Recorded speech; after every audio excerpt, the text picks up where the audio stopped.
Muy bien. Esta que está aquí, a ver, acá. Esta es la plataforma de Anaconda, ¿sí? Cuando instalan Anaconda, trae por defecto una serie de programas que ya están preinstalados. Todos son útiles, no los vamos a ver todos juntos ahora. Ahora vamos a necesitar solamente algunos de ellos. Por ejemplo, con Erika, ¿cuál usaron? Spider, que es un IDE para programar en Python. ¿Alguien me puede decir qué es un IDE? Exactamente, ¿sí? Es un lugar donde vas a escribir el programa, digamos, que se podrían escribir hasta en un simple procesador de texto básico, pero con todas las ayudas que nos puedan brindar, ¿eh? Por ejemplo, si cometemos un error en la sintaxis nos va a avisar, si tenemos que completar algo nos va a dar ayudas, cómo se llaman las funciones. Eso es lo que se llama un IDE, algunos son más o menos sofisticados, ¿cierto? Anda bastante bien, es el que viene por defecto. Y en esta materia, pero no hoy, vamos a usar ese que tiene la naranjita por allí, el orange, ¿sí? Ese nos va a venir muy bien porque es un programa que nos va a permitir hacer elementos de inteligencia artificial, de ciencia de datos, con una interfaz gráfica, porque ustedes todavía no saben programar, bueno, no todos, digamos en la carrera todavía no aprendieron a programar, entonces no nos podemos largar a programar, ¿cierto? Bueno, entonces nos va a permitir trabajar hacer muchas cosas útiles, pero con una interfaz gráfica de arrastrar y soltar, tan simple como es. Entonces vamos a ir formando una buena idea sin tener que meternos en los vericuetos de la programación. Por supuesto, va a tener sus límites, que después van a ver, cuando uno ya maneja un lenguaje de programación, puede exceder esos límites, ¿cierto? Uno está atado ahí a lo que el programador nos brinda. Cuando necesitamos alguna cosa extra, no la tenemos quizás. Bueno, por eso es que aprenderemos a programar también en estos otros lenguajes, ¿sí? Y después yo voy a usar un programa que por ahora ustedes no van a usar, pero que vamos a aprender a usar en el semestre que viene, que es ese Jupyter, ¿sí? Ven que hay dos. Uno que dice Jupyter Lab y otro que dice Jupyter Notebook, creo, o algo por el estilo. Bueno, el Lab es un poco más moderno, es la última versión, pero le faltan algunas cositas. Así que por ahí hoy uso uno de ellos o el otro según como me resulte conveniente. Pero por ahora va a ser para mostrarles a ustedes, Después van a ver que para hacer ciencia de datos hay que documentar ciertas cosas, ciertos procesos, todo tiene que quedar bien y en orden y visible y repetible para los demás, y ese nos viene muy bien, ¿sí? Pues la parte de programación en esta área es como un poco más tranqui que para el programador puro, ¿cierto? Es decir, nos podemos tomar más tiempo, ¿sí? Para hacer los códigos, decir qué es lo que estamos haciendo y por qué, y preguntarnos si nos va a ir bien, si nos va a ir mal, si va a salir lo que queremos, todas esas anotaciones después nos vienen bien cuando tenemos que revisar, ¿cierto? Esa plataforma Jupyter nos permite trabajar con eso. Como ven, también aparece por ahí RStudio, que es la plataforma para R, es decir, que tenemos todo bastante integrado en esta Anaconda Navigator, ¿sí? Que lo que tiene como carácter se podría instalar por separado, ¿no? Podríamos instalar Python por separado y todos los demás programas por separado. Lo que tiene de bueno es que mantiene coherencia entre las distintas versiones, Entonces, nos evita errores que se suelen producir a veces cuando hay este programa, esta versión es incompatible con esta y se nos arman unos líos bárbaros. Bueno, va manteniendo que todas las cosas funcionen bastante bien. El instalador de Anaconda se llama Conda. Ustedes ya cuando necesitemos les vamos a decir, ¿sí? Y él es el que se fija que las versiones y las librerías sean las adecuadas. Entonces mantiene todo bastante coherente. A veces se nos puede armar un lío bárbaro. ¿Qué otra cosita más con respecto a esto? Bueno, es todo gratis, lo bajan del sitio de Anaconda. Los que no estuvieron el otro día lo pueden utilizar. A ver si les dijo esto Erika. ¿En qué sistemas operativos pueden instalar Python y Anaconda? Muy bien, bueno, no cualquiera, pero Android no, pero de los que corren en PC, sí, a que le guste Linux, use Linux y lo instala. El que le guste Apple puede instalarlo sobre Mac tranquilamente. El que use Windows también, y eso se va a mantener prácticamente hasta el final de la carrera. Prácticamente todo lo que vamos a ver es en ese sentido multiplataforma, o multisistema operativo, excepto por ahí algunas cositas al final que solo corren en Linux, pero muy poquito, ¿sí? Así que más allá adelante, cuando ya vean sistemas operativos, que les vamos a dar un poco de Linux, porque a veces lo usan menos, bueno, después allí algunas cositas se pueden hacer en Linux, pero siéntanse libres de utilizar el sistema operativo que quieran, porque esto corre en todos ellos, ¿sí? Por ahí da algún error en uno, un error distinto en otro, pero es bastante sólido en cualquiera de ellos. Entonces, bueno, los que no habían venido los otros días con Erika saben entonces qué es lo que tienen que instalar. ¿Lo instalaron ya los que vinieron? ¿Les causó problema?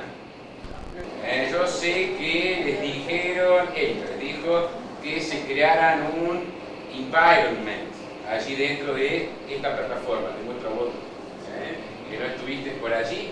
Eso es un entorno donde uno va utilizando los entornos según lo que necesita.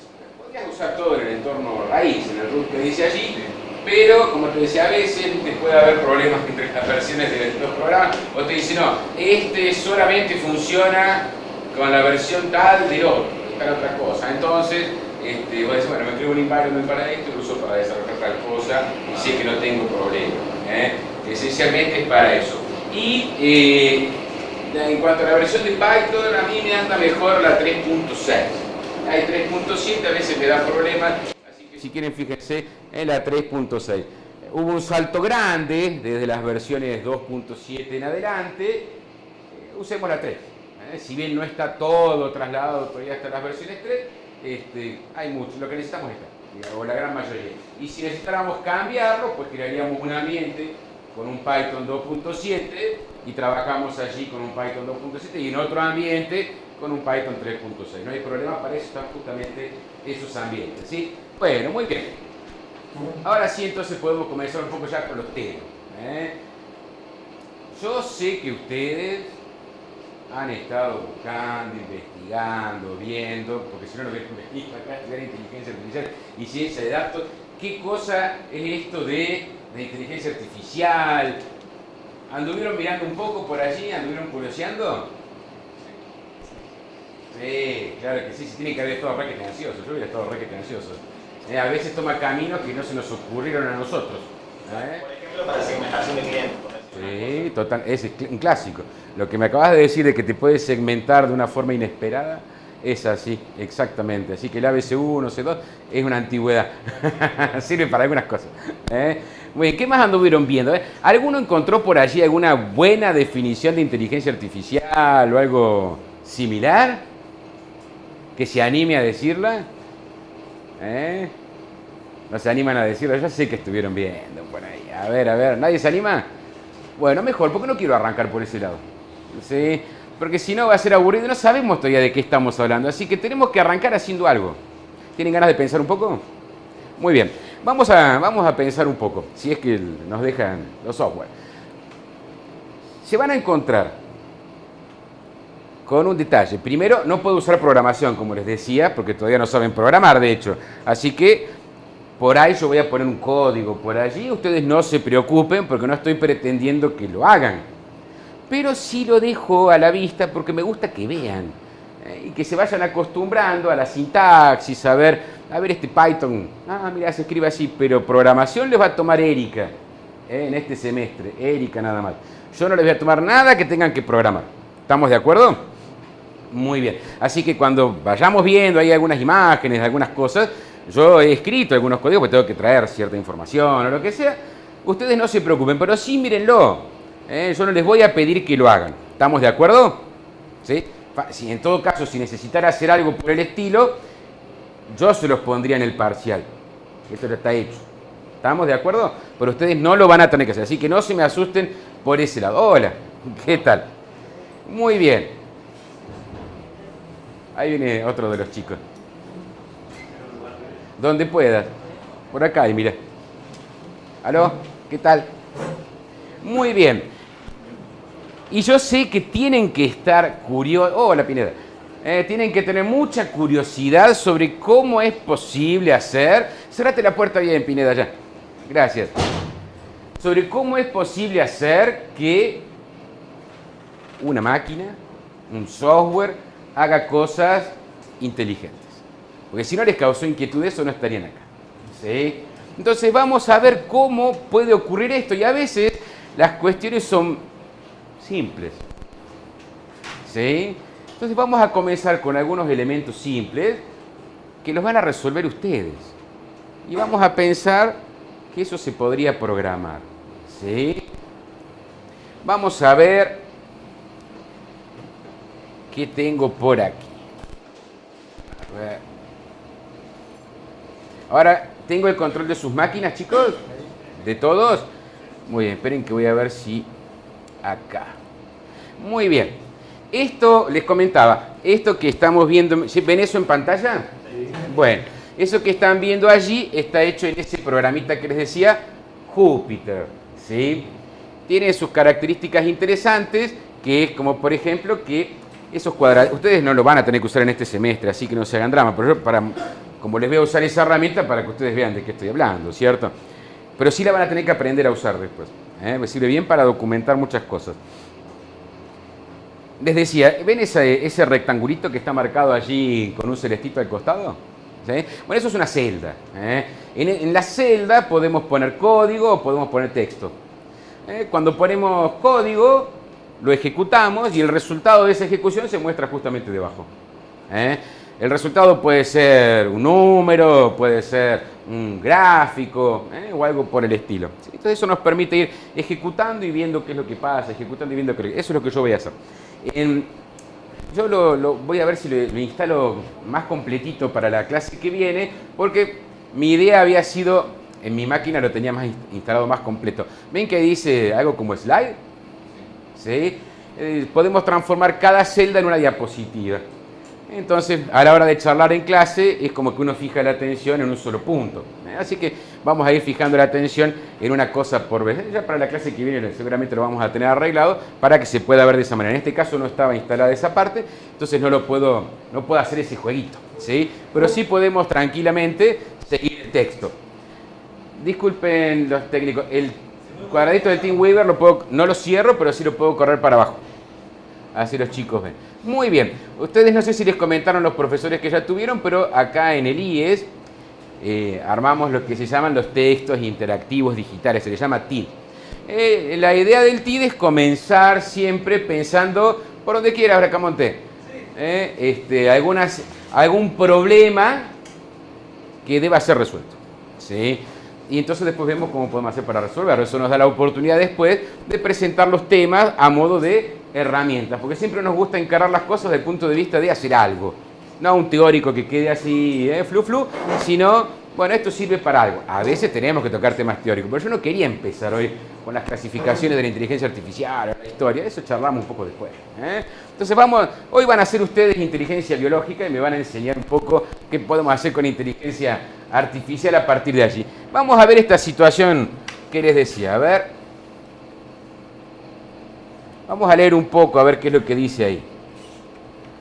Ahí, ¿llegan a ver ahí, chicos? Sí. Muy bien.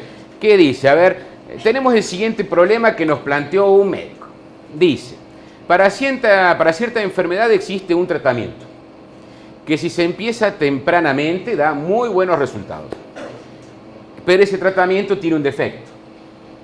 Si se aplica a pacientes que no tienen la enfermedad, puede dañarle seriamente el hígado. O sea que la idea sería tratar de no usar ese tratamiento con gente que no tenga la enfermedad, ¿cierto? Pero si la tuviera, cuanto antes empezara sería mejor. ¿Están de acuerdo? Dice, existe un estudio que puede determinar con gran certeza si el paciente tiene o no esa enfermedad. Entonces uno dice, bárbaro, agarro al paciente, diré al médico, le hago este estudio, me dice si tiene la enfermedad o no, si tiene le hago el tratamiento, y si no lo tiene, no le daño el hígado. Pero tiene un problema ese tratamiento, ese estudio. Dice, pero sus resultados demoran varios meses. Lo cual nos pondría en un problema, ¿no? Porque los que sí tienen la enfermedad habría que atenderlos lo antes posible. ¿Se acuerdan que decía que si se empieza tempranamente el tratamiento, las cosas van mejor? Estamos con un problema. Entonces dice, si espero a tener los resultados, nos dice el médico, de los pacientes, pierdo la oportunidad de aplicar tempranamente el tratamiento. Entonces, sabe que estamos en este tema de inteligencia artificial, de ciencia de datos. Dice, quiero saber si es posible hacer rápidamente un diagnóstico presuntivo. Algo que me digan ahora. si este paciente tiene o no esta enfermedad. Algo presunto, que no sea perfecto, digamos, pero por lo menos que me dé una buena idea una buena probabilidad, digamos, de si este paciente tiene o no tiene. Entonces, si tiene, arranco con el tratamiento, bueno, y la erraré en una pequeña proporción de los casos, que quizá les haga un poco de daño al hígado hasta que llegue el estudio completo, pero si esa cantidad es pequeñita, seguramente para el médico se justificaría iniciar el tratamiento en aquellos que le dijimos que sí tenían esta enfermedad. ¿Me comprenden, chicos? Ese es el planteo del problema. Entonces, vamos a ver qué información nos puede brindar este médico. Algún dato nos tiene que dar. Entonces dice, el médico nos provee de los siguientes datos correspondientes a un análisis de sangre que hizo a todos los pacientes que ha tenido con anterioridad y a los cuales después, a posteriori, ya les hizo el estudio que les daba la certeza. Es decir, acá tenemos datos de pacientes del año pasado, del anteaño pasado, a los cuales él siempre les tomaba un análisis de sangre, ¿sí? Y después, 3, 4 meses después, llegaba el estudio certero.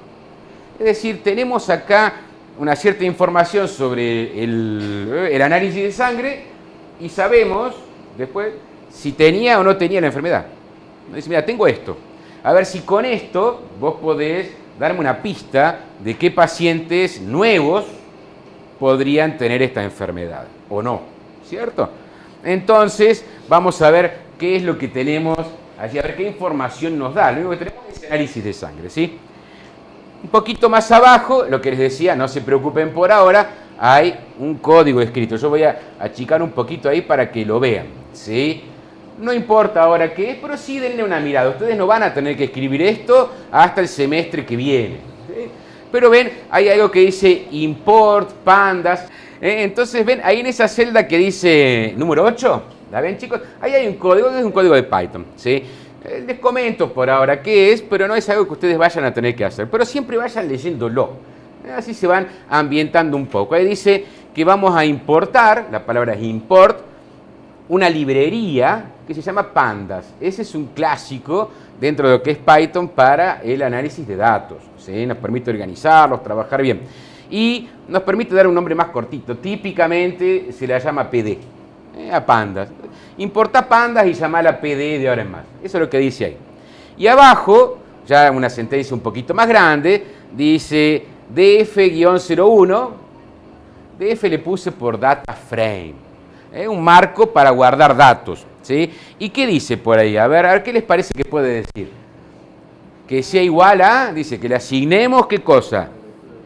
PD, que es algo que viene de Pandas. Que lea un archivo en Pandas. Sí, señor. Que a través de una función de Pandas lea un archivo CSV. CSV es un formato de archivo muy utilizado para compartir datos. Quizás es de lo más simple posible. Son archivos donde el CSV significa valores separados por coma. Entonces, ahora no nos vamos a preocupar por eso, pero permite armar una organización tabular, muy sencillita, con muy poco problema, dando vueltas. No tiene formato, ¿no? Por supuesto, algo muy crudo. Generalmente uno lo levanta y después lo muestra de alguna forma más cómoda. Pero en esencia es como traer una tablita de Excel, pero sin toda la parte estética, ¿sí? Entonces, eso es lo que nos dice. Y el nombre del archivo, bueno, yo lo tengo guardado por ahí. ¿Qué dice? En una carpeta mía que se llama data barra tal cosa, ¿sí? Análisis de sangre 01. Eso no tiene relevancia. Muy bien, entonces vamos a ver un poco estos datos, ¿sí? Y ahora es donde ustedes son inteligentes. No tengan miedo, sí, son inteligentes, no hay vuelta.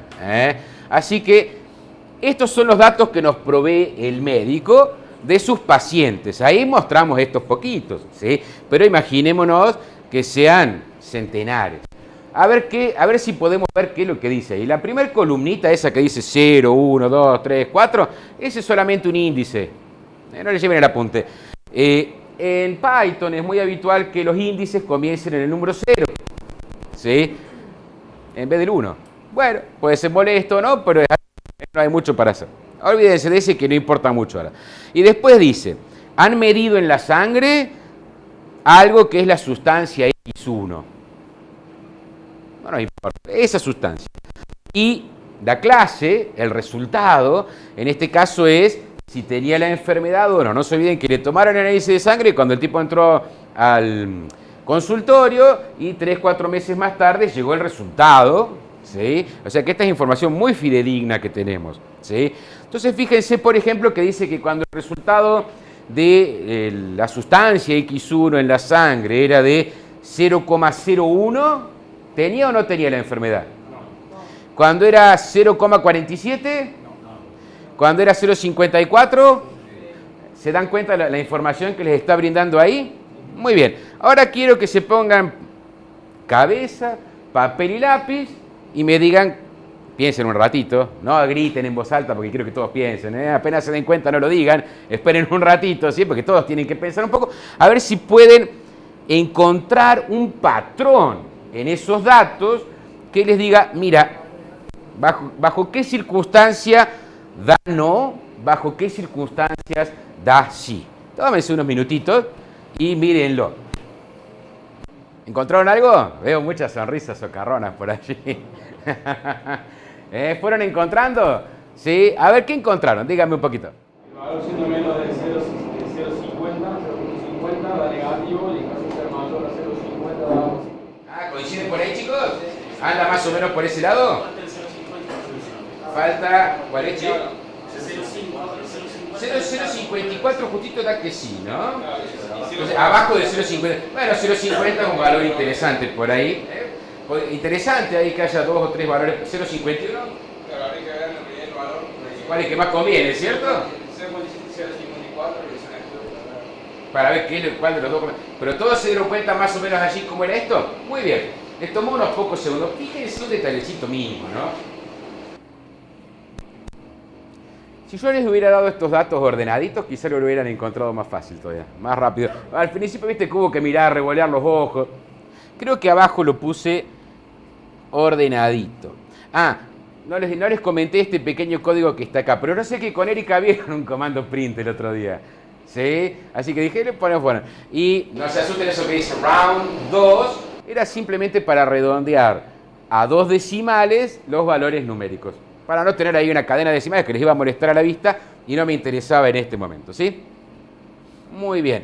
Si no se pudo ver muy claro, acá fíjense que le agregué simplemente una función más que era, ¿qué significa sort? Ordenar. Ordenámelo y lo ordené por los valores de sustancia X1. Y ahí fíjense, quizás está más evidente todavía, ¿no? Que antes, ahora uno viene mirando. Ahora saben que está ordenado por la cantidad de sustancia X1. Ven que va de 0,01 a 0,95. Están todos ordenados. Y viene justo apareciendo hermoso. Viene no, páfate. De golpe aparece un sí. ¿Sí? Así que acá yo lo veo muy claro. Veo que justamente entre el 0,47 y el 0,54 se produce el corte. ¿Sí? Entonces, con el solo hecho de ordenar, la cosa se presentaba un poco más clara. ¿Sí? A veces podemos conseguir que las cosas se presenten más claras todavía cuando las visualizamos. Creo que por abajo puse... acá... Bueno, yo tomé también ahí 0,50 para charlar con ustedes. Me parece razonable, es decir, si está por debajo de 0,50, como descubrieron ustedes, no tiene la enfermedad. Si está por sobre el 0,50, el paciente sí tendría esta enfermedad, ¿no? Y una preguntita obvia, yo creo que la pueden sacar, si el paciente hubiera tenido 0,3, uno nuevo, viene un paciente nuevo, ¿sí? El doctor le dice, bueno, anda a hacerte el análisis de sangre. Vieron que eso tarda ahora un ratito nada más, ¿sí? Páfate, viene con el análisis de sangre y dice, me dio 0,31, doctor. ¿Qué pronosticarían allí? Que no la tiene, En principio diríamos, lo más probable es que no la tenga, ¿sí? Muy bien. Se podría haber puesto en evidencia más fácil. Por eso les decía, en la parte de ciencia de datos se le da mucha importancia a la visualización de los datos. Si quieren, ese ordenamiento ya fue una ayuda. El simple hecho de ordenar ya nos hubiera permitido ver más fácil. ¿Cuántos datos teníamos ahí? 10, 12, ¿cierto? Eran unos poquitos, unos 15. Si hubiéramos tenido 10.000, digamos que desordenado nos hubiera costado un rato. Un dolor de cabeza también, ¿cierto? Nos ordenábamos y teníamos alguna posibilidad más interesante. Muy bien. Fíjense acá.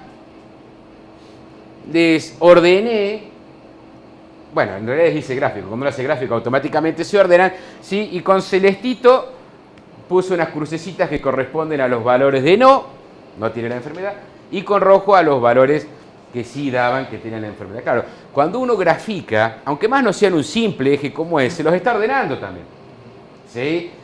Y después los podés visualizar. Ahí, en ese gráfico, se lo podemos dar a cualquier persona, hasta a un software, ¿cierto? Y decirle, mira, hasta acá y desde acá. Y está muy evidente cuándo daría que no y cuándo daría que sí. ¿Lo llegan a ver eso, chicos? Presten atención al tema de la visualización. Es muy importante y hasta le vamos a dedicar, no ahora, pero en el semestre que viene, no, en el otro, una buena parte de una materia para poder tener buenas herramientas de visualización. Ayuda muchísimo, somos muy visuales los seres humanos. Y si bien no podemos visualizarlo todo, a veces hay situaciones muy grandes, pero sí nos permite formarnos una buena idea. Muy bien. Ahora les va a tocar a ustedes hacer un ejercicio solito, ¿sí? Dice, la situación es la misma del problema anterior, pero son otros datos. Dice, pero los datos que se obtienen de los análisis de sangre son estos otros.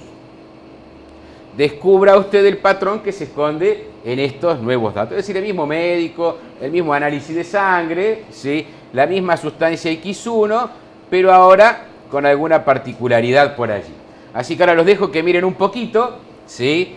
Si quieren tomen papel y lápiz, hagan lo que a ustedes les parezca. Visualicen, hagan lo que les guste y comencemos a pensar que lo que estamos haciendo es lo que podemos hacer que haga una máquina. Ah, a ver, lo muevo un poquito. El último es el 19. ¿Llegan a ver ahí el 19? Sí. Ahí.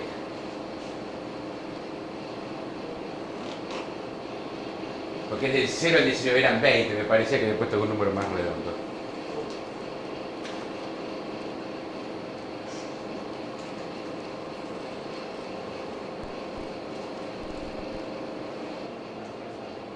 ¿Va apareciendo algo, che? ¿Encontraron algo? Sí, parece juego de ingenio. Y tiene mucho. Muchos algoritmos de los que vamos a usar tienen mucho como de juego de ingenio. A ver, díganme un poquito qué es lo que encontraron, che. Yo no sé cuál era la solución, así que ahora la buscamos. La he escrito por ahí, así que espero. El valor de la sustancia, según lo que yo pude ver, va de 0 a 0.2. Sería fiable decir que no tiene enfermedad. Ok. Si va de 0.2 a 0.4 es no muy fiable decir si la tiene o no la tiene, porque a partir del 0.4 para arriba podríamos decir que se la tiene. Según lo que yo pude ver. Bien, a ver, ¿alguien coincide con ese análisis? ¿Algo cercano o idéntico? ¿Qué es lo que encontraron, che? A ver, vos por ejemplo habéis dicho que algo habéis visto. Yo también muy similar por ahí, diría más en general que mientras más carga tenga de ese virus o lo que sea, De lo que sea, mayor es la probabilidad de que tenga esa enfermedad, y mientras menos tiene, menos de que probabilidad no. tenga. Casi con seguridad, si tiene una carga muy bajita no la va a tener. No la tendría. O sea que está parecido, porque vos diste algunos números por ahí, eran bajos al principio me pareció. ¿Algún otro análisis más han hecho por allí? Yo veo que las elecciones del 0.2 al 0.29. El 0.2 al 0.29, ¿qué pasa? Y hay una selección en que la enfermedad sí la tiene, a pesar de que el valor es menor a 0.4. ¿Cómo era lo del 0.4? O sea, el 0.4 para arriba la tiene. La tiene seguro, digamos. Y de 0 a 0.4 no, con la excepción de los valores 0.2. Ahí, es como que hay algo raro ahí, en esa partecita. Por allá, porque alguna chica, a ver. ¿Qué viste? Sí, no, bueno, no lo pensé. ¿Cómo que era? A ver. No, bueno, sí pensé, pero no me salió. No, yo por ahí lo había pensado más del lado de la probabilidad de cometer un error de decirle a alguien.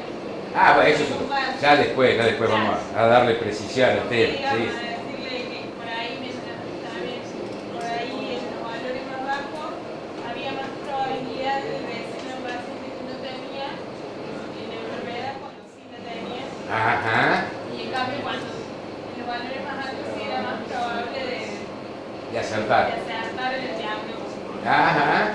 Juan Cruz. Nosotros por lo menos creo que vimos para ella, es que hay una tendencia mayor de que cuando el primero decimos ahí, ¿El número decimal? Sí, es impar, Ajá. hay una mayor tendencia Oh. a que sea negativo, y cuando es positivo el primer decimal, Cuando es par.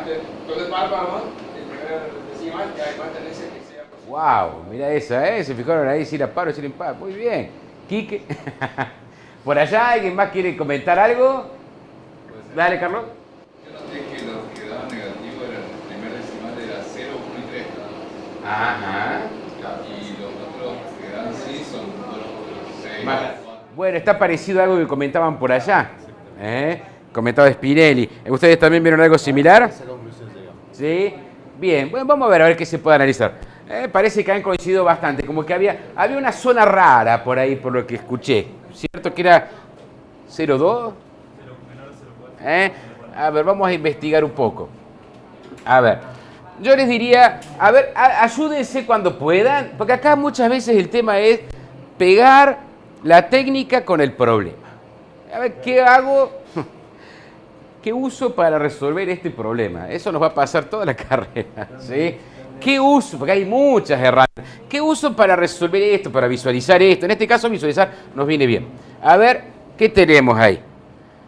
Bueno, ahí yo había hecho el gráfico con otro programita y ahí está bastante como evidente algo, ¿sí? ¿Qué podemos ver a partir de ese gráfico, cierto? Ahí aparece, ¿ven? El salto ese del 0,2 al 0,29 que alguien comentaba. Parece ser que esta concentración, esta sustancia X1, hasta 0,2, 0,19, habría que ver con precisión por allí, pareciera ser que no implica la tenencia de esa enfermedad, ¿cierto? Pero entre valores entre 0,2 y 0,3 pareciera que indica que sí, que tiene la enfermedad. Entre 0,3 y 0,4, que alguien comentaba por allí lo del 0,4, nos vuelve a indicar que la persona no tiene esa enfermedad. Y después, como bien notaban por allá, para valores mayores, ¿sí?, se ponía de manifiesto que ya no había vuelta, ¿cierto? Ya era, el rojo era el cierre, ¿sí, no? Ahí está, ahí a partir de ahí ya sí. Pero tenía como algunas zonas intermedias, digamos, donde también aparecía, ¿no? Este patrón les costó un poco más que el otro, ¿sí? Fíjense, ahora miren en el gráfico, uno dice, de última no era tan complejo, ¿no? Que puse un agujero en el medio, ¿sí?, con datos distintos, es decir, donde había un cambio y ya tuvimos que hacer un esfuerzo más grande para conseguir darnos cuenta de qué es lo que había ahí, ¿sí? Ya sin el gráfico, nuestra cabeza estuvo trabajando un rato largo, y fuerte, los vi fuertes. Vi que inclusive algunos se ayudaron con algo. Bueno, tampoco para tanto. Esperá que venga el próximo ejercicio. Sí. Ya hubo que hacer un esfuerzo grande. Pero fíjense que vayan pensando, yo sé que todavía no saben programar, ¿cierto? Pero no parecería algo tan difícil de programar. Carlos, vos que programás todo el tiempo, no parece algo tan difícil, ¿cierto? 2 líneas, 3. y tenemos algo que le puede dar un indicador a ese médico, ¿cierto? O lo que fuere, a tener alguna idea más clara. Quizá después que vieron el primero, que era muy tajante, ¿no? Dividía así, ¿no? Quizá hubieran dicho inclusive, che, qué pavo el médico, ¿no se dio cuenta? Que después que era 0,5, después de 0,5, sí, antes de 0,5, no. Pero ya nos fue costando a nosotros un poco, ¿sí? Así que ya nos diríamos, che, mirá qué pavo el médico. Y si hubiera un comportamiento más difícil, que para estos valores sí, después no, después sí, después no, un pedazo más grande que sí, un pedazo más grande que no. No nos preguntemos por el fenómeno que hay en el medio, lo desconocemos, no somos químicos, ¿sí? Tampoco es el caso, era simplemente ejemplificar con algo. Alguien después podrá buscar una explicación de por qué ocurre esto, ¿no? ¿Por qué no es siempre igual? Es otro tema ese, ¿no? Pero hacer un dibujito, un eje, poner los valores ahí, es un buen elemento para resolver esa situación. ¿Lo ven, chicos? Después simplemente era encontrar parámetros ahí numéricos, donde decir desde acá hasta acá tal cosa, desde acá hasta acá tal otra, y ahí ya quizá el médico no se hubiera dado cuenta tan fácil, ¿sí? Ya hubiéramos podido darle una herramienta, miren qué sencillo el caso, donde, mirá, a partir de acá extrajo información, aprendió, ustedes también ahora, aprendieron de los datos.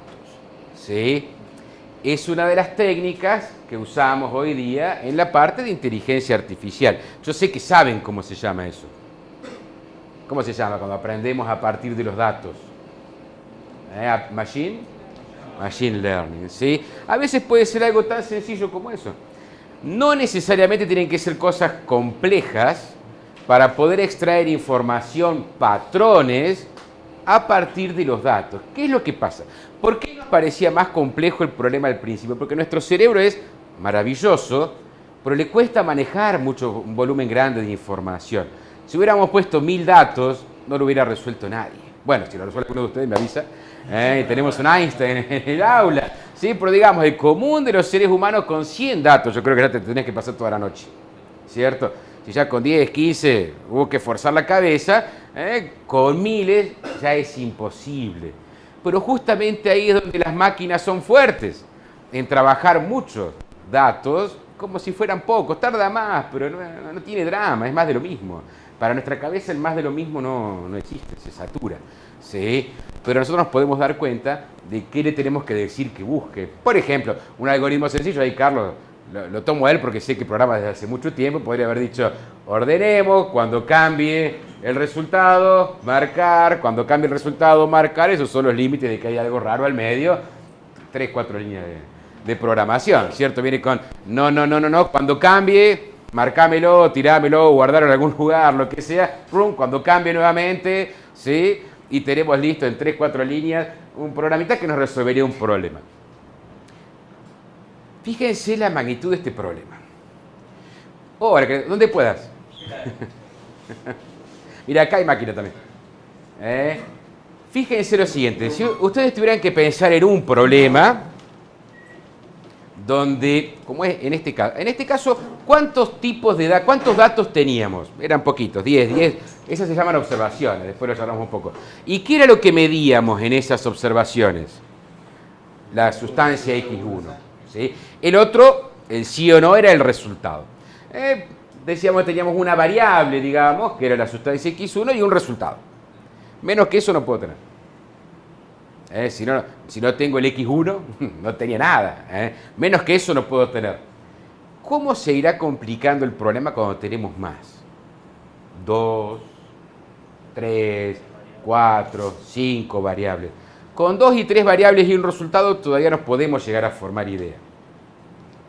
De allá para arriba, el que se dé cuenta de nuevo avisa, vamos a la NASA derechito. No van a poder.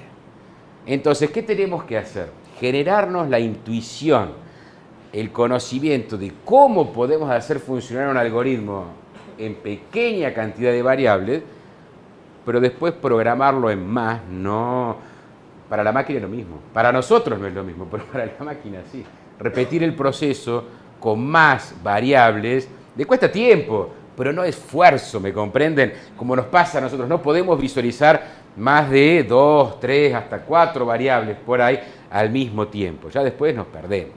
Pero para la máquina eso es lo mismo. Ahí es donde vamos a hacer que la máquina nos gane tranquilamente y con gusto, porque son problemas que no podemos resolver, ¿sí? Pero pueden ser cosas tan simples como esas, como buscar cuándo cambió el no por sí, guardar el valor de la variable, 0, ¿cuánto era? 0,2 por ahí. Tac, el 0,2 cambia, fantástico, sigamos. ¿Cuándo cambia de color? 0,4, 0,3 por ahí, tac. Bueno, ahora seguimos con el otro. Estos son mis dos parámetros, doctor. Cuando llegue hasta 0,2 es una cosa, de 0,2 a 0,3 es otra, de 0,3 en adelante es otra, ¿sí? Y tenemos ahí el resultado entonces ofrecido. ¿Me comprenden, chicos? Muy bien.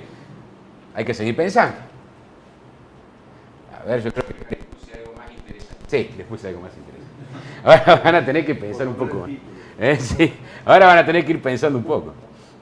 Un poco más. A ver qué puse. Bueno, lo que les comentaba. En los problemas anteriores hemos tenido una sola variable. La cantidad de sustancia X1. Ojalá todos los problemas fueran con una sola variable. Lo resolvemos con algo como lo anterior, para intentar pronosticar si un paciente tendría o no tendría esa enfermedad. Generalmente nuestros problemas van a tener más de una variable. Acá les comento. Va a haber momentos en los cuales vamos a trabajar con decenas de miles de variables. En segundo semestre de primer año, por ejemplo, vamos a estar trabajando, tiene una materia que se llama procesamiento del lenguaje natural. No sé si lo notaron por allí cuando vieron la currícula, ¿no? El procesamiento del lenguaje natural. Ahí yo les chusmeo un poquito de qué se trata, les hago así una idea básica. La idea es que hay muchas cosas interesantes que se pueden hacer allí, pero una de ellas es que, por ejemplo, la computadora lea un texto, le entreguemos un texto y después le podamos hacer preguntas sobre el contenido de ese texto. ¿Sí? Por ejemplo, le podemos dar un resumen, qué sé yo, de la Primera Guerra Mundial, Segunda Guerra Mundial, que es un poco más conocida, de la Segunda Guerra Mundial, y después preguntarle quién ganó la batalla de las Ardenas. Y que nos responda coherentemente. Le podemos decir quién era el primer ministro de Inglaterra, Winston Churchill. ¿Sí? ¿Quién era Hitler, el canciller de Alemania? ¿Sí? ¿Cuándo murió Hitler? No lo sabe nadie. Nah, sí. Está lindo eso, ¿no?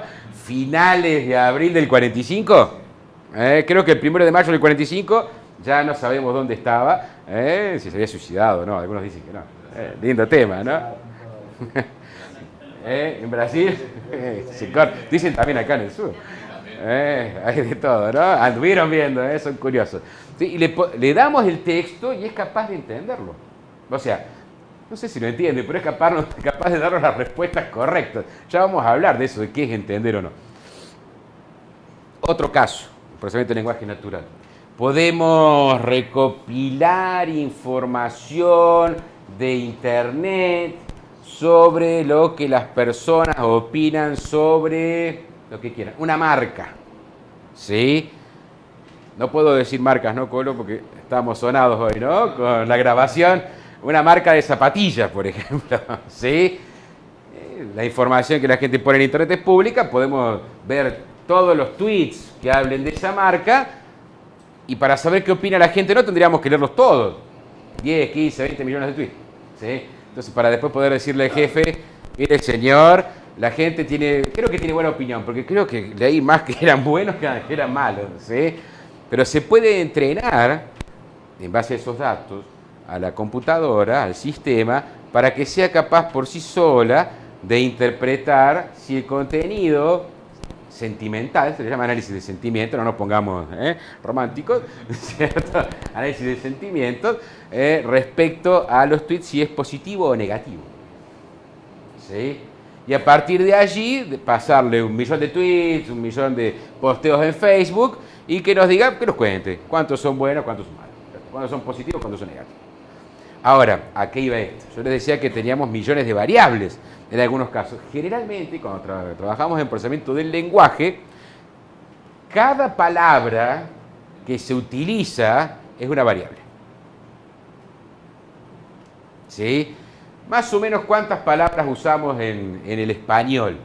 O podremos encontrarnos en el español en 1 millón de tweets, por ejemplo. No sé, pero 60.000, supongo. Creo que lo mínimo que necesitamos para hacernos entender anda por las 20.000 palabras. ¿Sí? Con 20.000 palabras en otro idioma dicen, creo que ya te podés hacer entender. Más o menos. Pero digamos 30, 40.000 palabras. Significaría que tendríamos 30, 40.000 variables. ¿Sí? Es peor. Eso es un problema. ¿Quién comentaba por ahí? Ese es uno de los grandes problemas que hay. ¿Sí? ¿Qué pasa cuando la gente las escribe mal? Estamos sonados. ¿Qué pasa cuando te las cortan mal, viste, por problemas? Abreviaturas se puede llegar a solucionar si están bien abreviadas. ¿Sí? Cuando están mal abreviadas, sonamos. Y hay veces hay gente que inventa palabras que las usa una sola persona.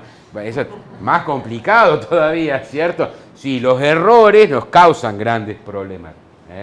Es así. O sea que podemos tener por ahí 5, 4, 3.000 palabras más extras que no sirven para mucho. Se pueden depurar. Todo un trabajo, ¿no? Pero se pueden depurar. Y lo interesante, lo que les quería marcar es que ahí, por ejemplo, tendríamos 30, 40, 50.000 variables de golpe. Imposible visualizar eso. Pero si podemos comenzar a pensar cómo se resuelven los problemas con 1, 2, 3 variables, nos podemos imaginar cómo trabaja después para poder usar correctamente esos métodos. Ninguno de los métodos que vamos a ver lo pones y funciona así en 5 minutos y te fuiste a tu casa y facturaste $1 millón. Claro, hay que ajustarlos, pero para eso hay que saber qué toquetear. Es como el que no sabe de mecánica, ¿dónde va? Lo lleva al mecánico, ¿cierto? El mecánico hace así, dice, ya está, seguí andando, ¿cierto? Y vos decís, pucha, era eso nada más. Sí, pero había que saber qué tocar.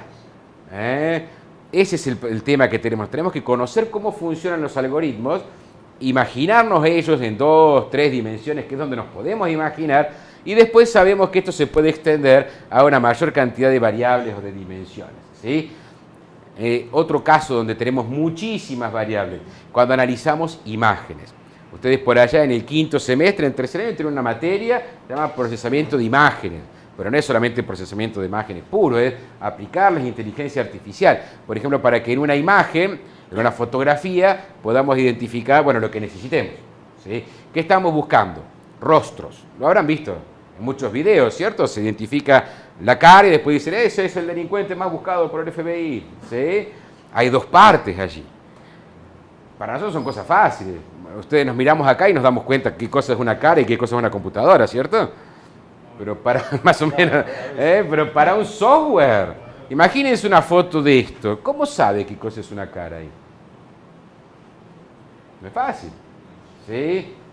Bueno, pues habrá que hacer 2 partes, por ejemplo. La primera, identificar qué cosa es un rostro en esa imagen, qué cosa no es un auto, que lo diferencie del resto. Y después, dentro de ese marco que le pongamos que identifique el rostro, compararlo con los de los 10 most wanted delincuentes del FBI para ver si era el que estaban buscando, por ejemplo. ¿Me comprenden? 2 problemas. Ahora, para identificar una cara en una imagen, piensen en una imagen muy chiquita, ¿sí? Miren, tan chiquita de... ¿Cuántos píxeles tienen sus cámaras de celular? Ya ni saben. Ya son tan grandes. ¿Cuántos megapíxeles? ¿Sí? ¿Cuántos megapíxeles? 4 megapíxeles. No, 4 es viejo. 10 megapíxeles, 18 megapíxeles, una locura. Mega es millón, ¿sí? Millones de píxeles. Cada píxel es una variable para procesarlo. Lo llevo a algo mucho más chiquitito. Yo arrancaría con imágenes de 30 por 30. 30 píxeles por 30, 900. ¿Sí? Y mirá, ya estoy hablando de 900 variables con una imagen de 30 por 30. ¡Wow! Para agarrar imágenes con calidad de celular y procesarlas, tendría 20 millones de variables. Necesitaría una importante capacidad de cómputo, como la que quizá tenga el FBI, ya que bromeamos, ¿cierto? Quizá con menos alcance, para resolver el problema y no reventar o saturar una computadora. Pero imaginen, vayan pensando que si tengo que identificar imágenes, cada píxel va a ser una variable. Y ojo, para que cada píxel sea una variable, estoy pensando que primero transformé la imagen a escala de grises, si no multipliquen por 3. Así que como ven, los problemas se transforman en enormes. Es imposible generarse una intuición con un problema de tantas variables, pero sí es posible hacerlo con problemas más pequeños como este que estábamos viendo, ¿sí? Pero tenemos que agrandarlo un poquito, Así que podemos pasar a 2 variables, a pensar un poco, ¿sí? Y 3 también nos animamos, Vamos a ver. Dice, los problemas anteriores, les decía, era con una sola variable. Bueno, supongamos que ahora en el análisis de sangre, dice, además del valor de la sustancia X1, se medía también el de otra, que la llamamos X2. De ahora en más las abreviamos como X1 y X2 para no andar ocupando lugar. Carguemos los datos que nos dio el médico e intentemos ver si podemos descubrir la regla o patrón que nos permitiría determinar cuándo el resultado es sí o cuándo el resultado es no. A ver, ahora les voy a reventar el cerebro. ¿Sí? Pero les puse menos renglones, menos observaciones. ¿Cuántas puse? 15. Vamos, chicos, hagan lo que puedan, resuélvanme el problema. Acá sí yo les diría papel, lápiz, ingenio.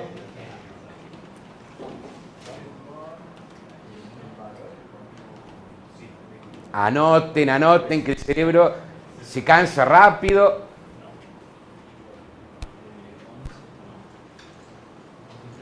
Eso, si necesitan. Miren, acá los chicos agarraron un Excel y dijeron, voy a meter ahí valor, me parece bárbaro. Sí, totalmente. que sepa usar Excel, que no espere que ya van a llegar con las otras materias, ¿cierto? Pero con papel y lápiz se las pueden rebuscar bien. Ah, mira, muy bien, eso me gusta mucho. Pero no digamos qué es.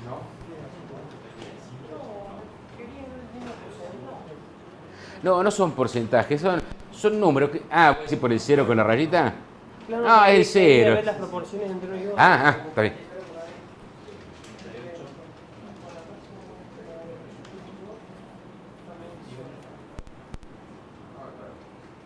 ¿Y qué tal? ¿Van llegando a algo, che? ¿O los cerebros están que explotan?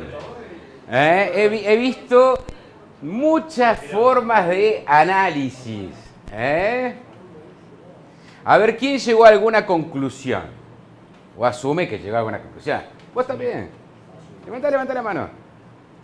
Vos también, te vi por allí algo. A ver, por ahí. Ahí estaban recalculando. Habían ido por algún lado. Después volvieron por allá. Acá los veo, creo que ustedes me van a convencer de que invierten la bolsa o algo por el estilo.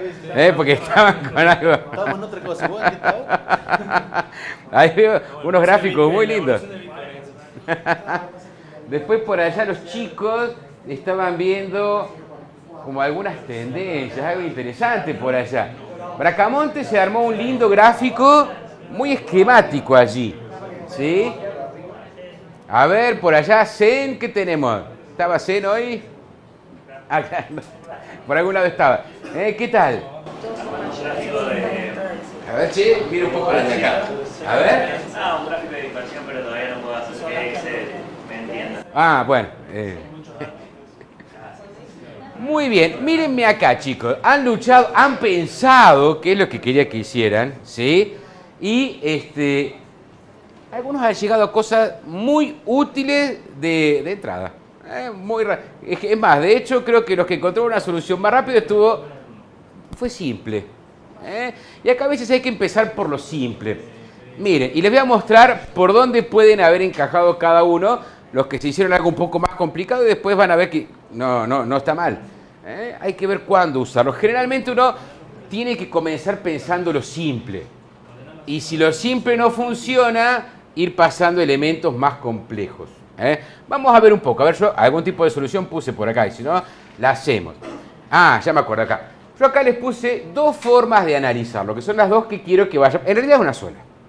Que quiero que comencemos a pensar.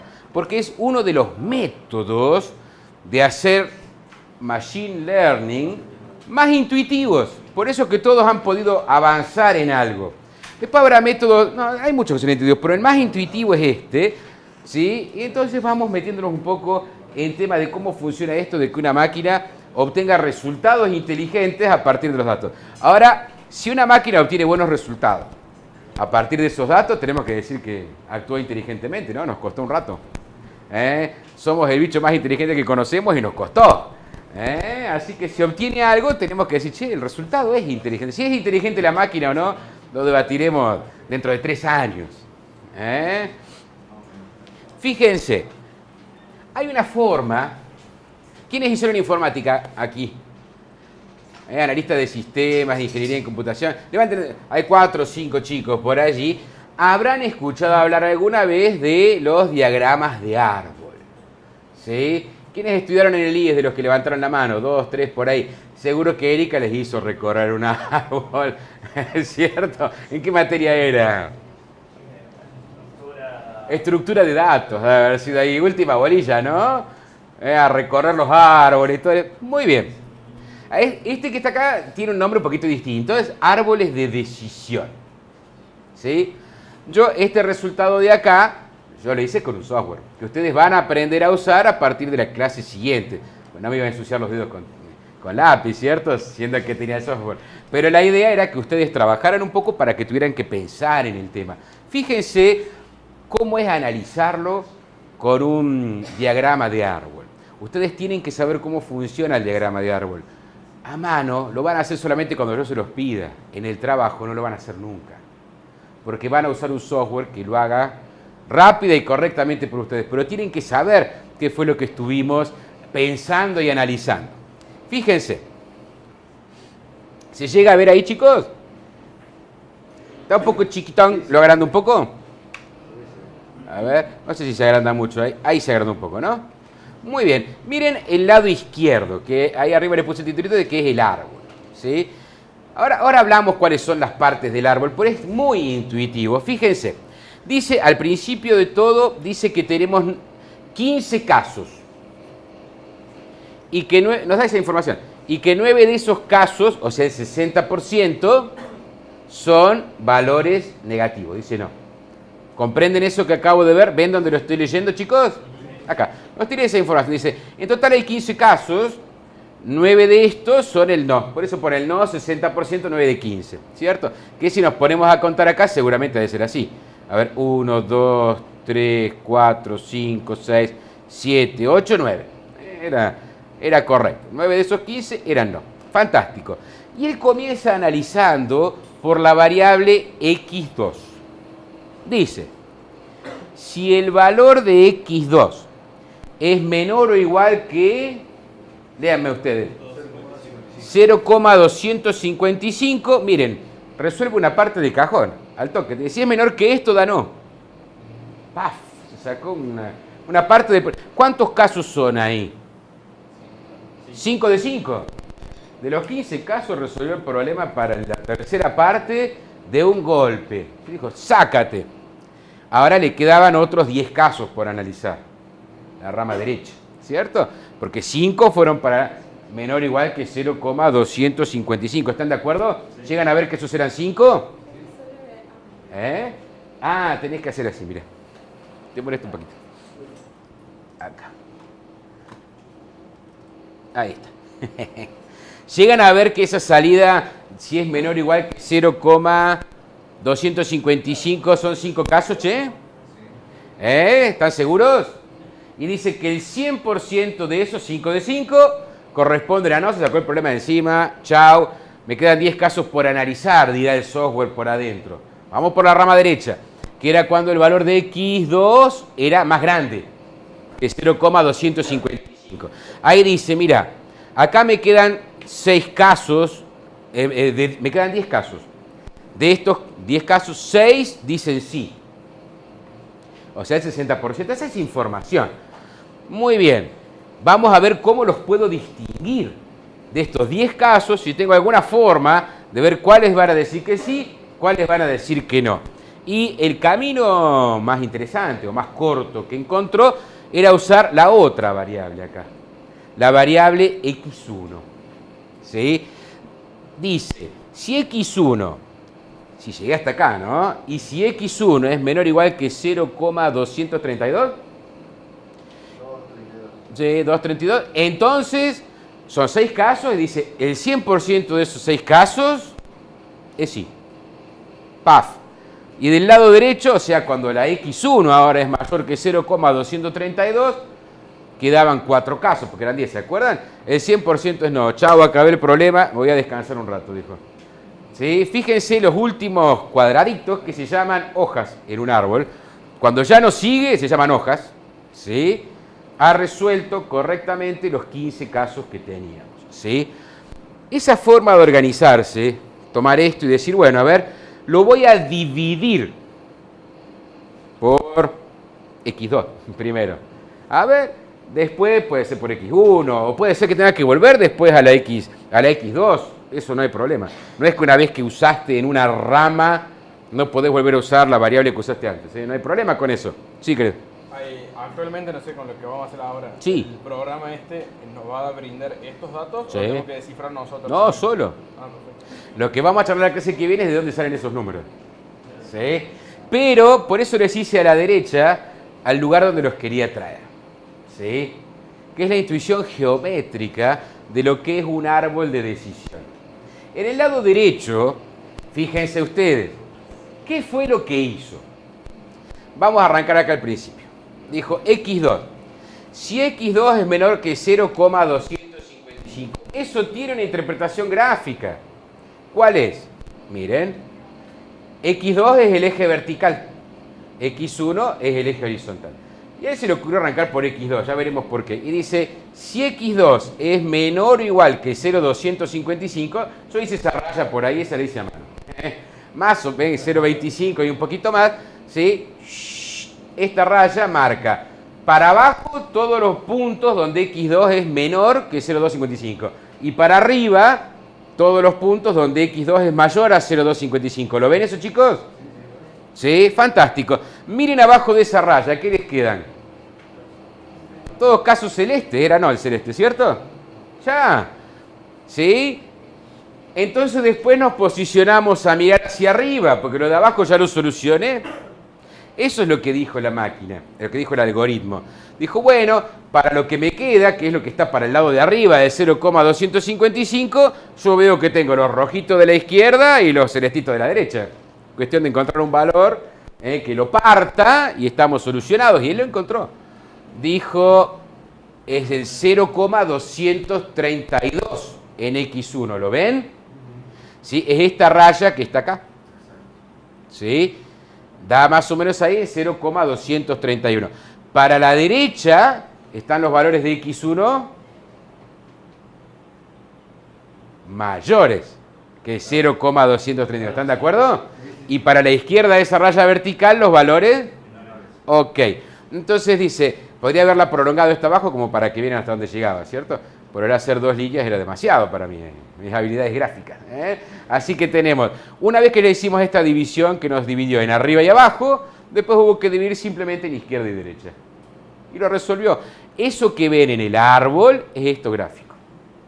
Un árbol, escúchenme esta ahora, un árbol que permite analizar muchas variables, el gráfico te permite 2 o 3. ¿Sí? Por ejemplo, miren, ella lo había hecho. Que hace un rato dijo, ay, no sé para dónde arrancar. Mire, exactamente como lo ven ahí en el gráfico. Lo que le faltó fue decir, bueno, a ver dónde corto. Pero ya lo tenía, ya los vio agrupaditos por acá, agrupaditos por acá, agrupaditos por acá. ¿Lo ven? Está fantástico, además con colores y todo. Allá, por ejemplo, Carlos, que es varón, le metió unos puntos ahí, medio grosero. Eso digo que tiene punto chiquito y punto grande. Pero digo, mirá, digo, hizo exactamente lo que es por acá. Un análisis exactamente de particionar el espacio, el plano en este caso, y tácate, ahí ya se fue dando cuenta rápidamente de qué estábamos hablando. Ya tenías esa intuición gráfica, de decir, mira, lo divido así, lo divido así. Eso es exactamente lo que hace un árbol. Sí, querido. En caso de que quisiéramos hacer un árbol sí. de decisión, sí, señor. de decisión humano, no habría que hacer el gráfico para ver. No. O sea, si tenés 2 variables, sí. Si tenés 5 o 6, no. Tenés que, cuando lo tengas que hacer a mano, que, oh, sorpresa, es tarea para la clase que viene. Les voy a dar uno que tiene una característica para facilitarlo. Porque tienen que hacerse un par a mano. Después usamos la máquina. Por ahí hay que hacer un par a mano para que vean de ustedes dónde está el problema. Yo les doy una pista. ¿Dónde está el problema? En dónde poner con precisión las líneas. O, mejor dicho, también, por dónde empezar. ¿Sí? ¿Por qué empezó a dividir por x2 y no por x1? Porque así voy a separar más. Es probable, ¿no? Yo creo que vamos por ese lado. Es decir, es lo que yo haría si estoy viendo ahí. A ver, ¿por dónde gano más? ¿Por dónde me saco más problema de encima? ¿Cierto? Por eso estaba lindo ese que se mandó, dividió verticalmente. Los 5 puntos de abajo ya los liquidó, son todos azules. Bárbaro, violín en bolsa, ¿cierto? Vamos ahora con los de arriba a ver qué es lo que podemos hacer. Cuando tenemos más de 2 variables o 3, ya el gráfico se nos pone imposible. Entonces ahí tenemos que ir directamente a hacer el árbol de decisiones mirando las variables que tenemos. Se puede, pero no les voy a pedir que hagan de 5 o 6 porque generamos la intuición y después usamos la herramienta. Entonces tenemos que saber lo que estamos haciendo. Lo interesante es que ustedes piensen en esto. De una u otra forma, el software o el razonamiento puro a través del árbol, lo que ha hecho gráficamente es, de todos los puntos posibles, el plano, lo que hizo fue ir dividiéndolo y dejando cada rectángulo para un valor distinto. Fíjense que hubiéramos podido tener inclusive, ¿no? Lugares muy... Acá teníamos más o menos así. Teníamos como una agrupación de puntitos por acá, de un color, que eran los celestitos por acá, ¿no? Así. Después que teníamos unos rojos por acá arriba, ¿cierto? Medio... estaba un poquito más para acá. ¿O no? ¿Cómo tenían ahí? Bueno, no importa. Ahora marcamos otra solución.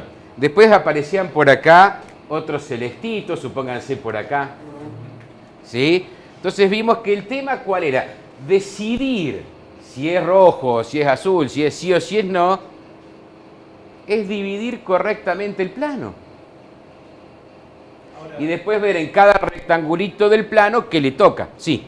Es probable que si hubieses graficado todos los X2, digamos, te hubiese dado un panorama un poco más cerrado de lo que pasaba con los valores más bajos. En la frontera, claro. Sí, acá tenemos que eran 15 casos, 15 datos, ¿sí? Pero vayan pensando en esto, sí. Vayan pensando en esto. Antes de que piensen en eso. Algunos chicos encontraron otras cosas. ¿Están mal? No. Han estado hurgando con métodos ligeramente más complejos. Sí. ¿Puede llegar a aparecer una función exponencial? Miren, esto por ahora, la clase que viene no, esto después. Él, por allá, él descubrió una relación aritmética entre x1 y x2. Algo como que x2 era x1 más 0,4 y le quedaba si era mayor. ¿Saben qué es lo que él descubrió? Quizá no todos recuerden esto del colegio. Lo que él descubrió es la ecuación de una recta. Muy posiblemente una recta que pasa así. Si está por arriba de la recta es rojo, si está por abajo de la recta es azul. Ligeramente más complicado que el esquema de este diagrama de árbol de decisión que acabamos de ver. El árbol de decisión divide en rectángulos. ¿Es la única forma de hacerlo? No. Él dice, che, esto tiene pinta de algo exponencial. Sí, también podría haber sido algo así. En vez de una recta, quizá lo que divide al plano en esas dos partes es otra función. Sí. Ahora piensen en esto. Encontrar la solución del problema. ¿Qué fue? Fue ver dónde había que dividir el plano para separar un caso del otro. Clasificar, como en este caso, poner un sí o poner un no, en alguna medida es separar, distinguir una cosa de otra. Y cuando lo tengamos en términos aritméticos, es encontrar por dónde hacer la división. Eso puede ser más simple o más complejo. Esto puede ser tan simple como los rectángulos, ¿sí? Que teníamos así y así, ¿se acuerdan? Ligeramente más complejo, como una línea que lo dividiera por acá, bastante más complejo. Todos esos modelos que fueron hurgando en sus cabezas, que fueron saliendo por allí, por acá andaban con algo por ese lado también, algo un poquito más complejo. Me sorprendió el de él porque me daba hermosa la ecuación de una recta. Quizá no te recuerdes que era la ecuación de una recta, pero venís a análisis matemático, ¿no? Pero que sí, si no vas a tener que recordarlo solo. La ecuación de una recta, la pegaste justo. ¿Vos encontraste esto? Se paraba para acá y para acá, brillante. Eso es otro método, ¿sí? Les digo el nombre, es regresión logística, por ejemplo, es un método que recurre a eso, ¿sí? Y hay más, y hay muchos más. ¿Cuál vamos a aplicar después en el mundo real? El que se ajuste mejor, ¿sí?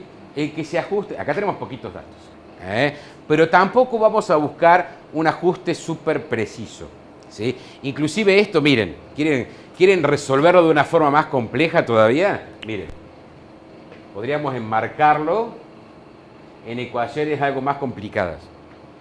¿Alguien conoce por ahí la ecuación de una circunferencia?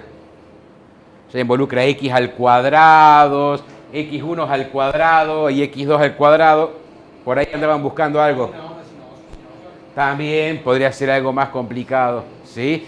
Hay muchas formas de dividirlo. Tantas como métodos algorítmicos tenemos para clasificar, resolver problemas de clasificación. Ya vamos a charlar bien qué es. Un sí o un no es un problema de clasificación, ¿sí? ¿Cuál usaremos? El que mejor se adapte a cada caso. Una de las partes en la investigación de inteligencia artificial, de machine learning, es comparar distintos modelos y ver cuál se adapta mejor a nuestros datos, ¿sí? Generalmente no buscamos una adaptación perfecta. Miren.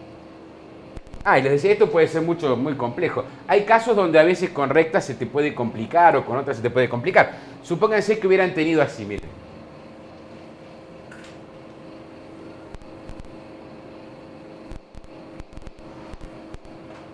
Teníamos celestito, rojito, celestito. Sigo con estos dos colores. Pero supónganse que hubieran tenido por acá rojito también. ¿Sí? Ya separarlo con una recta. ¿Ven? Ese modelo no nos hubiera funcionado bien ahí. ¿Sí? Quizá para un caso como este se adaptaba mejor el de los rectángulos, que es en definitiva el árbol de decisiones. ¿Sí? También podemos inventar algunas funciones más complicadas. Podría venir así. A ver, separar así, estoy bien por ahí, no, ahí enganché mal. ¿Sí? Hacer así como un lóbulo ahí y volver. Espantosa esta parte. ¿Cierto? Me fui por ahí. Sí, parece muy complicada. Sí, profesor. ¿Una trayectoria en función del tiempo también? Sí, para nosotros ahí el tiempo sería una variable más. Y hay todo un área que investiga lo que son las series temporales, las series de tiempo. Todo un área específica, sí. Tiene sus complicaciones extras. Sí. Sí, la idea es que yo puedo extender este concepto a más dimensiones. ¿Sí? Eso te interesaba. Si fueran los rectangulitos en 2 dimensiones, ¿qué sería eso en 3? Cubitos. Poliedro. Cubitos, pensemos, no, pueden ser más grandes. Pero no. Cubitos, ¿sí? Y en 4 dimensiones, y ya se llaman hipercubos, no se maten. Pero sería el equivalente. Sería como una especie de contenedor en esas 4 dimensiones. Y en 1500, y dejá que lo resuelva la máquina, querido. Ya mi imaginación ahí sonó. Pero va a ser eso. Siempre que ustedes hagan un árbol, lo que van a estar haciendo es dividir el plano, el espacio o la dimensión que les corresponda en sectores que irían por tramos rectos, por decirlo de alguna forma. ¿Sí? Acá son rectas. En 3 dimensiones son planos, como si fuera una hoja de papel. Y en 4 dimensiones son cubos, como si fueran cubos. No importa ese ya nos perdemos. Hasta 3 llegamos fácil con la intuición, ¿sí? Pero podemos usar otras formas si es que nos resulta conveniente. Ahora piensen en un caso como este, mírenme acá. Supónganse que tuvieran una situación como esta. Porque a veces uno se engolosina. Ya después de esto vamos a charlar profundamente. Ahora es solamente un comentario. A veces uno se engolosina con la superprecisión en algunos casos y en nuestra área eso suele ser erróneo, ¿sí? Porque nosotros generalmente trabajamos con una muestra, no con toda la población. Ya van a charlar de eso en la materia estadística. Pero una muestra es una parte. Este médico con sus pacientes, él no tiene todos los pacientes del mundo, tiene algunos nada más. Entonces lo que uno busca es que nuestros algoritmos generalicen hacia la población, lo cual puede implicar que ser muy preciso en la muestra nos haga cometer errores en la población. ¿Sí? Ser muy precisos en la muestra nos puede llevar a cometer errores en la población. A veces los márgenes tienen que ser un poco más gruesos, aunque parezca mentira. Los trazos no ser tan perfectos. Imagínense un caso como este. A ver, supónganse que tenemos así. Algunas cositas negras por acá, algunas cositas rojas por acá, algunas cositas negras por acá, así, algunas rojas por acá, y hay miles por ahí, ¿sí? Y de golpe ahí, ese que está allá, ¿sí? Piensen en dividir esto, por ejemplo, con un árbol de decisión, que iríamos haciendo, ¿qué cosa? Rectángulos, ¿no? Bueno, quizá acá arrancaría con un rectángulo así, estaba lindo, ¿no? Podría haber metido algo por ahí para molestar. Y después acá, uy, está ese, porque si no ya estaba. Tendrá que venir así. Y ahí, puedo, puedo. Si lo tengo así, puedo dividir así, me saqué ese de arriba. Puedo dividir así, me saqué el de abajo. Puedo hacer así, saqué este, puedo hacer así, saqué este. Ahí está. Sí, es un poco complejo, ¿no? Para uno. Casi seguro que ese punto es una anomalía. ¿Sí? Es algo que quizá fue una muestra mal tomada, algo mal medido, en un contexto como este. Ahora piensen en esto. En otro contexto ese puede ser la solución. Supónganse que trabajan en un banco y están buscando clientes que hacen estafas. Con sus movimientos. La estafa, gracias a Dios, no es lo más corriente, es la anomalía. Si ustedes tuvieran eso ¿Cuál sería el cliente que estaría haciendo una estafa ahí? Yo le diría a los auditores, empiecen controlando a ese, que tiene algo raro. ¿Sí? Mira dónde está. Algo raro hay ahí. ¿Sí? Ahí estaríamos buscando el caso distinto. Fíjense cómo lo que puede ser malo para un caso puede ser bueno para otro. Si busco la anomalía, ese caso lo tengo que buscar. ¿Sí? Si busco la generalidad, seguramente seguramente es algo que está molestando. Quizá no me mataría haciendo toda esa división. Cada división es una rama. Es un nodo donde hacemos dos ramas, ¿cierto? Quizá estoy complicando mucho el problema. Uno con los árboles de decisión puede terminar dividiendo el espacio, el plano, tan granularmente como quiera, pero raro que la realidad sea tan complicada. De llegar a niveles de 100.000 nodos. Habría que ver el contexto, ¿cierto? Pero raro. Generalmente, en los algoritmos, que se vamos a ver un poco en la clase que viene, uno le pone un límite, le dice, no más de tantos niveles. ¿Sí? Y veamos qué pasa, porque ya me comienza a sonar extraño. ¿Cuánto te comienza a sonar extraño? Te lo va a dar un poco la experiencia del rubro. Según el área donde estés, vos te vas a ir dando cuenta. ¿Sí? Esto ya suena raro. ¿Sí? Tenemos 10.000 nodos para abajo. Hay que ver en qué estamos viendo, ¿cierto? Te puede enseñar una anomalía, por ejemplo, o algo por el estilo. Muy bien, y vamos a ver que han ido saliendo espontáneamente esos otros casos, esos otros métodos. Separar con una línea recta, ¿sí? O con otra función, como decían por allí. Esencialmente, resolver un problema de clasificación es saber dónde dividir la cosa. ¿Sí? Sí, querido. Sí. En los árboles de decisión veo que se trazan líneas rectas según el eje 1 o 2. Sí, o sí. dependiendo de la cantidad de variables que se tengan. Sí. Pero son siempre líneas rectas perpendiculares. Sí, en el caso de los árboles, sí. ¿No se puede hacer un árbol de decisión que trace una línea que tenga una función? Porque, por ejemplo, este 2,55 sería, como yo lo veo, 2,55 más 0 por 1. Y eso sería suficiente como para convertirlo en una función. ¿Y usar algo inclinado? Bueno, ahí ya no serían los árboles de decisión típicos, sino que serían aplicaciones de ese que te decía antes de regresión logística. ¿Sí? Claro, pero sí, dejaría de ser un árbol de decisión. Claro, porque el árbol toma una variable y dice, suponete, mayor y menor. ¿Sí? Mayor que tanto, menor que tanto. Ya está. Y eso es una recta paralela a uno de los ejes. ¿Sí? ¿Se puede? Sí, claro. Hay libertad para hacer todo y después para inventarse mezclas que uno crea convenientes para cada caso. ¿Sí? Totalmente. Y es así como va evolucionando esto. De golpe descubren uno que anda mejor o anda más rápido, usa tal, usa inclinada, no usa inclinada. Y bueno, hay que investigar a ver si les dio mejor resultado, se usa. ¿Sí? Claro que sí. Y a veces uno podrá tener, yo no lo he tenido que hacer nunca, pero a veces uno quizá puede inventarse los suyos propios para ver lo que pasa. Generalmente uno usa los que ya están probados y los trata de estrujar al máximo, ¿cierto? Sabes que todo funciona bien. Pero si uno tiene ganas a pensar, claro que sí, eso es bienvenido. ¿Sí? Entonces, ¿comprenden, chicos, lo que hace un árbol de decisión? Bueno, espero que sí, porque van a tener que hacer para la clase que viene. Así que yo les voy a dar un problemita, no sé si los mando, ahora les busco cómo remitírselo, y me lo van a tener que resolver con 3 árboles distintos. ¿Sí? Así que ahí les voy a anotar eso. Primero que todo, a ver, les voy a devolver el control de sus máquinas. ¿Nos va a pasar este documento? Sí, ahí se los convierto a HTML y se los paso. Todavía tienen que resolver estas cosas a mano, hasta que tengan una intuición bien de qué es lo que hacen.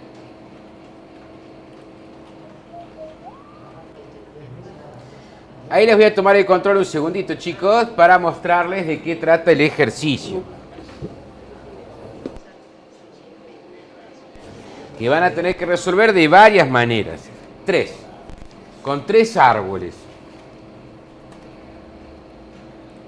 Fíjense, ahí está la tabla. Les comento de qué se trata, ¿no? En este caso es un banco.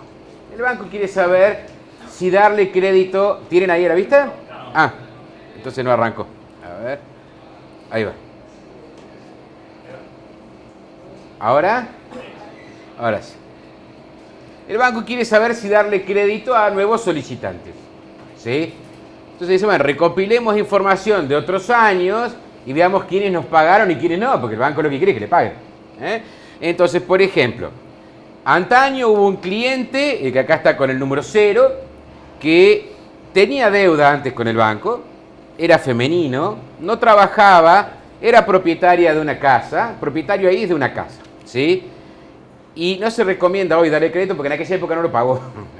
Se dice dar crédito no, es porque antes no lo pagó. El segundo registro, por ejemplo, era una persona que también tenía deuda, era un masculino que no trabajaba, era propietario y no había pagado el crédito.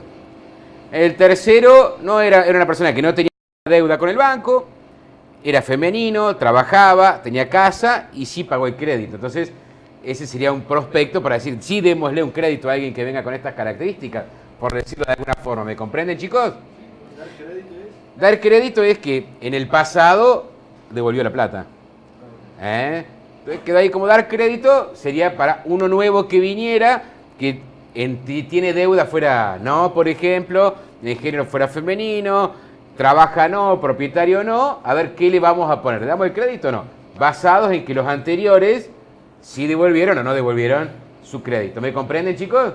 Acá podríamos haber puesto devolvió el crédito. ¿Sí? Pero como esta gente decía, quiero ver a futuro con los nuevos qué es lo que hago, dar crédito no, basados en esa información. Como ven, tiene deuda, género, trabaja, propietario, son sus 4 datos, sus 4 variables. ¿Sí? En este caso, a diferencia del anterior, para forzarlos a que hagan un árbol de decisión, no son valores numéricos. ¿Sí? Son categorías. Sí, no, femenino, masculino. Bueno, ¿tiene hijos? Decía, no, en este no.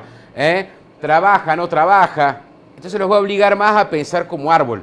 ¿Pero le podemos llevar a designar valores? Sí, se puede, muy bien pensado. Les comento que internamente, de última, todo el software trabaja con números. Así que de alguna u otra forma se hace eso. Entonces van a luchar con ese árbol y me lo van a resolver de 3 formas distintas. ¿Sí? La clase que viene vamos a charlar, y fíjense que resuelva bien, ¿cierto? La clase que viene vamos a charlar de cuál nos conviene de esas formas. ¿Sí? O sea, llegar a la misma conclusión a través de 3. Sí, o sea, resolverlo, este cortito se puede resolver entero, no hay drama, de 3 formas distintas. ¿Sí? Van a tener que pensar ahí. El tema es por quién divido primero. ¿Sí? ¿Qué hago? ¿Agarro por tiene deuda, o agarro por trabaja, o agarro por género? ¿Sí? Y en algunos casos, por ejemplo, tiene deuda y si no, van a salir 2 posibilidades. Pero puede haber, acá no veo ninguno, trabaja si no, son todos de 2. Pero en otros casos más complejos puede ser que sea alto, medio, bajo las categorías. Bueno, entonces ahí te salen 3, no 2. Vos venís de 1 te salen 3. Lo hace, no lo hace, blanco, negro, rojo, ¿sí? No hay problema con eso. Este es todo de 2 para que sea más sencillito. Así que quiero 3 formas de pensarlo y después vamos a ver cómo hacer cómo hace el software. Cómo hacer para que el software sepa qué elegir. Porque hasta ahora sabemos lo que hace, pero porque lo vemos. Trazar una línea acá, está fantástico. Pero ¿cómo sabe el programa dónde trazar la línea? ¿Sí? ¿En qué se fija? Bueno, hay que darle algún criterio. La clase que viene le vamos a dar uno. Ahí está. Se los paso todo esto a HTML y se los pongo en la carpeta compartida. ¿Saben que hay una carpeta compartida en los laboratorios? ¿No? Bueno, en todos los laboratorios, espero que en este también, tenemos una carpeta compartida. Ahí les devuelvo el control de la máquina, donde yo les puedo pasar cosas y ustedes se la copian, se la guardan en algún lugar en internet, donde quieran. Así que yo se los paso ahora y ustedes lo hacen.